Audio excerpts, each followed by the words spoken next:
There's a couple different plays that you can make where, let's say that you have something like an MP9 and the rest of your team has guns, where if you want to have some impacts, and some of the typical things that you're doing, some of the typical positions you're playing aren't really working out, some of these plays can help to mix things up, so that you can find some impact. I see some people push underpass and they're not throwing the flash that's very effective, and just generally not knowing much about pushing underpass. Generally, you want to have one of the two faster spawns. The first one is going to be up here, around here somewhere, and the second one is going to be around here. Typically, those are the window spawns. So if you're pushing underpass, you'll run this way, you'll have teammate break a vent for you, and then jump down here, and then kind of the magic flash that is going to be really blinding. If you're looking up and you throw the flash around here, it'll pop right in their face, and then it's very hard to react to. Flashing mid. Up mid close. Probably chair already. Bomb zaps. The next one's here on cash. This one hinges a little bit on having a teammate that'll listen to you, but it's kind of the classic vent push from B. It can be pretty effective in surprising Ts where they're not expecting you to be there. So if you run this way and you aim here with your pistol and shoot around the top right of this door here, it should break the vent. And then this way, when you come up here, you want to be throwing this smoke so that you can cross safely. But provided that you have your teammate come here and help boost, and they're not rushing, they can boost you up, and then you can come up into vent here, and you can help take these fights where they might not be expecting you, especially if they're coming out boost or in garage. The next one here on Dust is the classic lower push. You really should be having the best spawn here. There's 5 different spawns that you can have, and there's always going to be a clear one that's closest to B side. You really should have this spawn if you want to push lower, but especially with MP9s, it can be pretty effective if you need to get your 1 or 2. I found that it can be pretty effective to just run out this way, try and dodge a suicide player, and then you need to be ready for a fight around here. But a lot of the time, if you get to here and you can kind of run up, you want to be moving a lot with the MP9, but run up, try and get the one that's lurking towards B. You just need to be ready for the fight here. The next one here on nuke, I have 2 ideas here. The first one is fairly common with the ramp push, where you can kind of fake a molly if you have an MP9. With an MP9, really should be playing ramp or top hut to try and make the most effective use out of your MP9. But you can kind of throw a fake molly if you look up a little bit and right-hand a molly.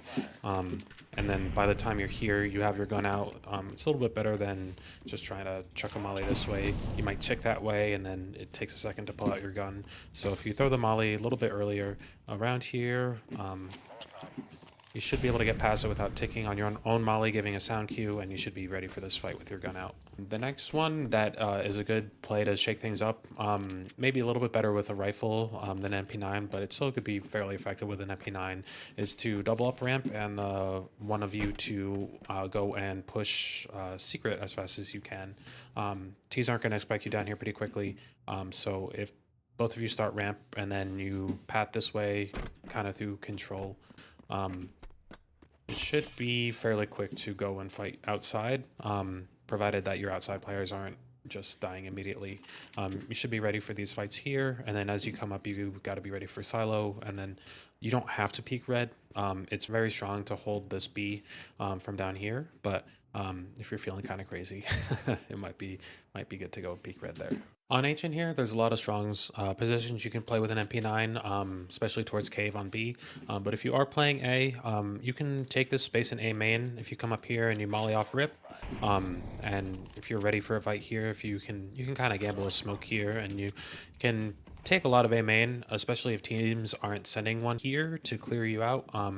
You can kind of take this space for free, and if they are kind of contesting you late round, you might not even need to throw the smoke.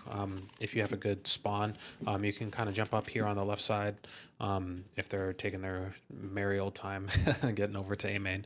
This is a pretty advantageous fight, and most people, as they're coming up, a T isn't going to be wanting to clear you right here as they're coming up here, and you're going to be able to see them. They're going to be worried about here, anywhere close.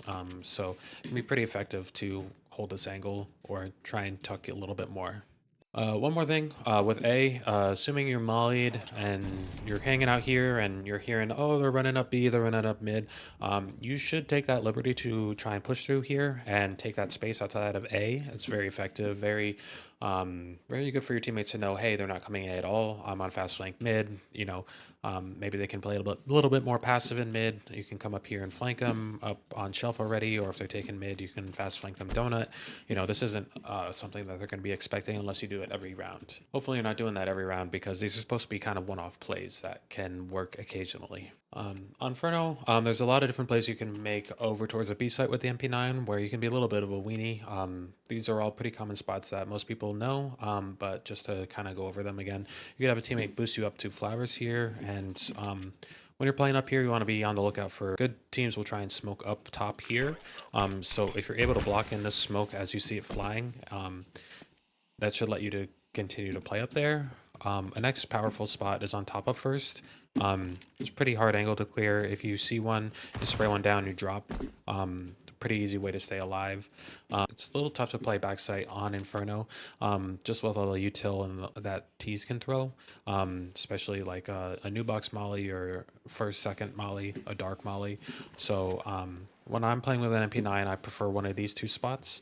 And another powerful spot that if you're not up there is if you're doing the classic B thing where you're kind of jiggling here with a smoke out, you're waiting to get contact. If you see one, the goal here, by the way, is not to fully swing out and expose your head. It's to just try and see if you can spot one while you're doing this. And then as soon as you see one, you can drop the smoke. You can either throw that smoke, or if you see a CT smoke coming in, you can throw the smoke defensively. And then what I like to do, if this smoke is up and then I've already thrown the smoke, I like to try and peek out here and catch them as they're running through. Most of the time, if they're coming through here, they're flashing over CT and they're going to be looking sight, and they're not going to be expecting you to be out already. And it's very powerful if your smoke is down here and they're running through you. With an MP9, you can just spray them down. Lastly on Inferno, this is a bit of a tough map. If you have an MP9, just generally on CT side, it can be pretty tough to have some impact with an MP9 with how strong Ts are on this map. One fairly common thing that CTs do, especially with rifles, is that they'll jump out of the hole here and try and contest water. This is pretty powerful, especially if teams know insta stairs smokes, but it can be pretty telegraphed if you're going for something like this every round. One thing that I used to find very effective is rushing out of A main with some specific flashes. If you kind of run through and bank flashes off of this little square here, they pop in such a way where it's pretty advantageous for you to peek out. It can blind someone, especially if they're holding a little close, and you might want to give that a jump throw just to get it to land a little deeper. But if someone's standing here and holding you, they're gonna kind of eat this flash, and it'll give you at least some time to push out. This play hasn't been as effective for me, but it is a bit of an older play, and you can find some success with it. Let me know what you think of these plays, if I'm missing any that you really love. If you found any of these helpful, please be sure to drop a comment, drop a like, any of that good old stuff. And if none of that interests you, please leave a comment for how much of an idiot I am for going for some of these stupid plays.